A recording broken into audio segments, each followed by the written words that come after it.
back at home now. For quite a few years, our awning, actually pretty much since we bought the van, the awning's always been quite slow at rolling itself in. The spring tension is just not adequate, and so we have to basically push it in by hand.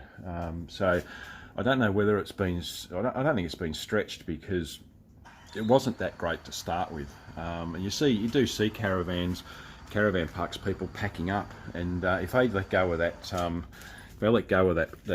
roll up strap, halfway through the roll up process, that thing will just about take off like a rocket and smash into the side of the van. Ours has never done that, and on this trip that we're away, we're just sitting there having a coffee, looking about as you do, and the idea of how to tension this thing up popped into my head, and so I had a bit of a look at it, and I didn't bother looking at any videos on YouTube and that. I just had a bit of a look at it, and just to sort of work out whether I could just tension it up a little bit.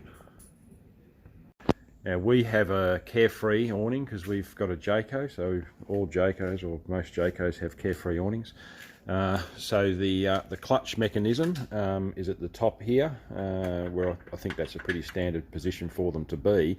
But this section here is relatively unique to Carefree, and there's a cable that runs down inside this track here, and all the way down to this little handle. And that handle slides up and down and unlocks and locks that clutch mechanism at the top, or the brake, whatever you want to call it.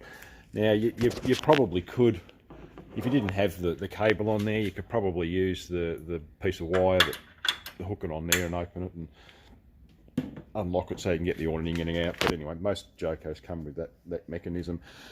I've already unscrewed. There's one screw on the bottom that holds that cap on. There's one Phillips head screw there, which I've already slacked off.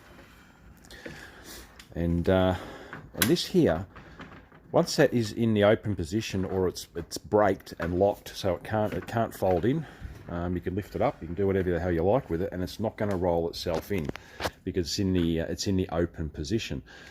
There's no pressure on this fitting here at all. You can turn it around with your hand. There's no problem. I understand that if you're going to take that roller off and you're going to put a new awning material on it, and go down that road, the inertia inside this spring, I'm led to believe, is basically life-threatening. If you do it the wrong way, you are going to cause yourself some significant injury. And while I go through this process of what I did, there's obviously some people around that maybe don't get things 100%. So what I'm going to say now is, if you're going to undertake this sort of thing, you're going to do it off your own bat. I'm not telling anybody to do this. This is something that I've done, and so it's unique to me and it's unique to my awning. Take out of that what you like. So it's locked up here, so the brake's on. It can't roll back in. It's impossible to roll that back in until I push that back down here onto close, and then of course the awning will roll itself back in again. But while it's on open, it's braked.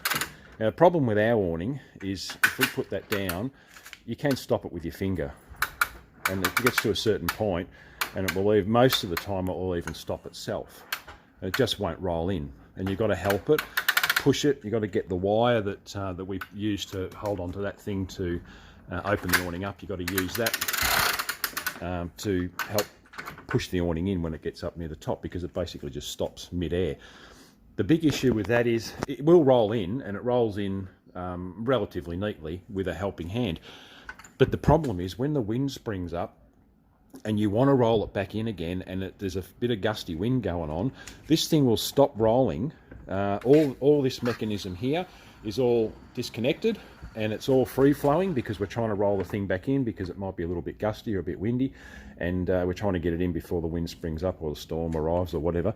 And what'll happen is, this thing will just start bellowing in the air and lifting this arm up, and it just won't roll in. So the wind can lift that arm up to here, the awning material will bellow up, and it just won't roll in. So we just need more tension on that spring. So while we're sitting around having a bit of a look about, cup of coffee, watching what all the neighbours are doing. I had a bit of a look at it, and I worked out that there is no tension. Once it's braked, there is actually no tension on this thing at all.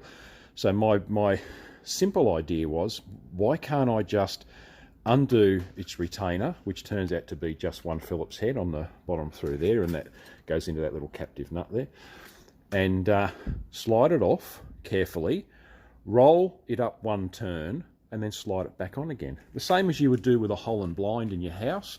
When it starts to get a bit tired, you take it off one end, roll it back up with the brake on, roll it back up onto itself, put it back in, and when you pull it down, it's obviously got a lot more tension on it, and it will give you maybe another couple of years of service before you need to replace it. And you can do that over and over as the spring in the holland blind starts to weaken.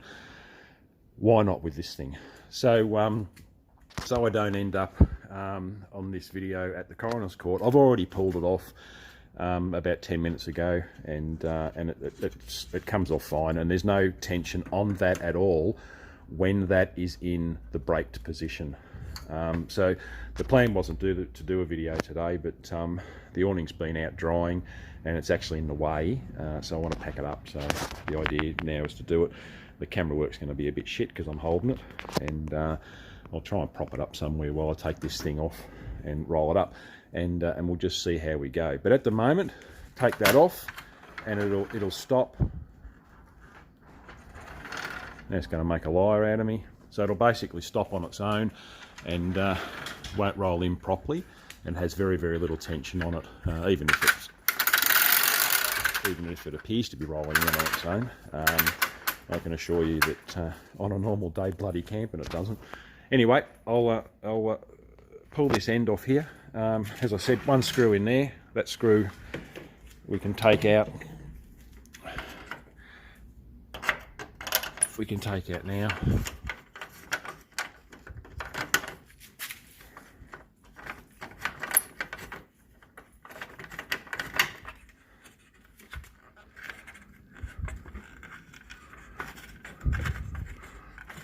Alright, the screw's out, and so all I've done is I've just put a chair underneath there, so I don't have to hold the full weight of it if I need to manoeuvre or get a better grip or whatever, and just stuck a box under here with some crap, just to keep that arm from dropping down to the floor, because once we roll that thing back in again, we've got to put it back on, so we want everything to be in a relatively the same position where it started.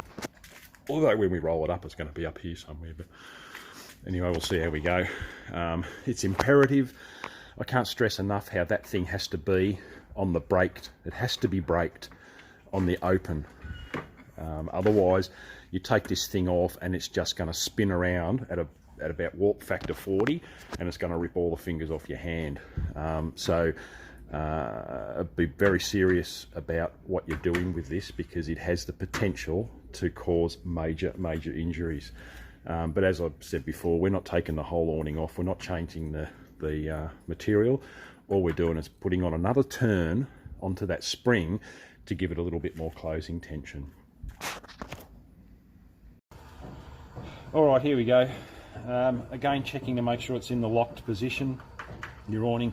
With the Jayco, you've just got to be a little bit careful that this manoeuvring wire here is free, so it can come up with the awning. Just make sure it's not snagging at anything on the other end. Just keep your eye on it. So I'm lifting that up, pulling it off, making sure, keep your finger on it to make sure the brake can't come off. Manoeuvre it out of the way. Now the awning's off. I'm just going to roll that up one turn, one complete turn, and we're going to go back. What we're going to do is we'll tilt the camera up a little bit so you can see it, or not. I'm going to tilt it up a little bit, and then we're going to put this back on, just keeping constant eye on that brake, because if that brake lets go, we're all in big trouble. It'll probably spring off hard enough to come back through that camera and smash all you in the head as well. So now that's fine, and it's significantly higher than it was before, obviously, because we've rolled it in a little bit. So now we'll put the retaining screw back in.